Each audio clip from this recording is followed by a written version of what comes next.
Coming next on Landscapes Through Time, artist David Dunlop explores the magic of Venice to discover the art and inspiration of J.M.W. Turner.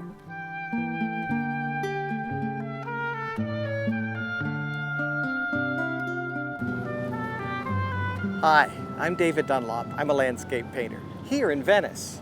This serene floating republic with its liquid streets, Venice has been calling artists for centuries. The Bellinis, Titian, El Greco, Canaletto, Monet, and Turner. How is it in the 19th century, one artist would redirect the course of art history, would revolutionize painting? J.M.W. Turner. From a humble beginning as a barber's son, with a mother lost to madness and an education that embarrassed him, Turner would go on to become the unrivaled master of watercolor, the greatest of all landscape painters. Imagine you're Turner. You were raised in the smoky, dark, pinched alleys of London. Your world was monochromatic and fairly gray. To come here and find these broad expanses of water and sky, to discover this theater of color and light. The sun bouncing off of the buildings and the water. This would be the place for reinvention. Surprisingly, the reinvention, the revelation, the revolution in art should happen in such a short period of time. Turner makes 3 short visits here between 1819 and 1840, and all combined in less than a month. Yet, what he does here redirects the course of art history, will inspire artists across time. Jackson Pollock and Matisse claim his influence. We're going to set up our easels where Turner stopped, observed, experimented, and painted, and see if we can't step inside the eyes of Turner and discover his vision here in the city that was muse to his imagination. He's always painting, he's always sketching, he's filling countless notebooks. It's something he does, it's how he thinks. And they're quick sketches, they're quick pencil sketches, they're quick watercolor sketches.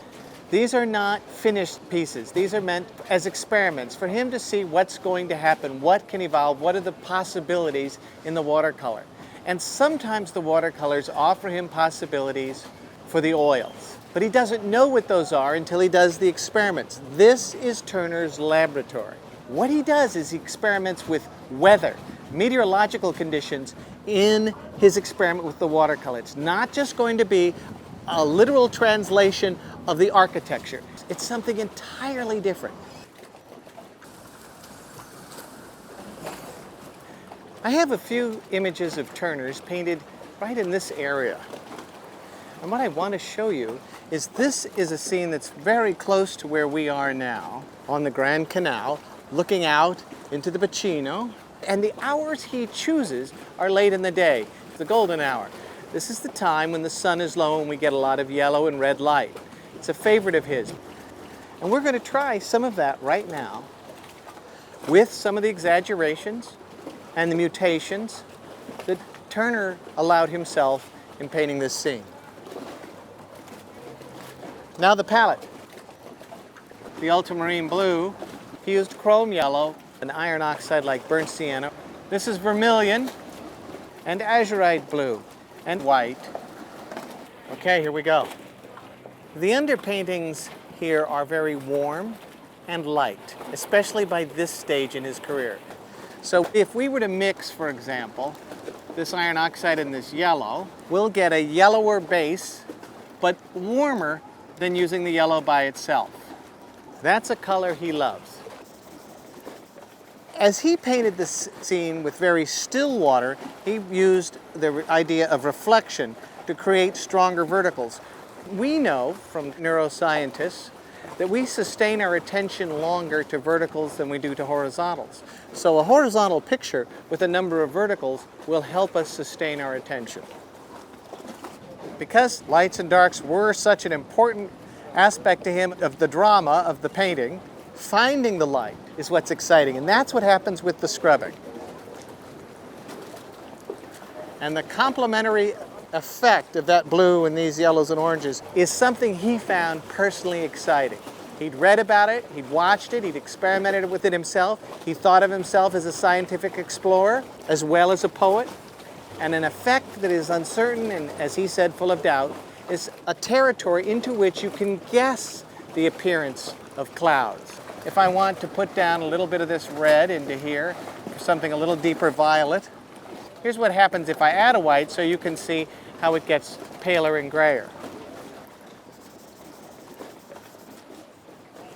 He'll use rags, he'll use his hands, he'll use knives, he'll use all sorts of things to move into this paint to have it offer the light and the contrast that he's hoping to find.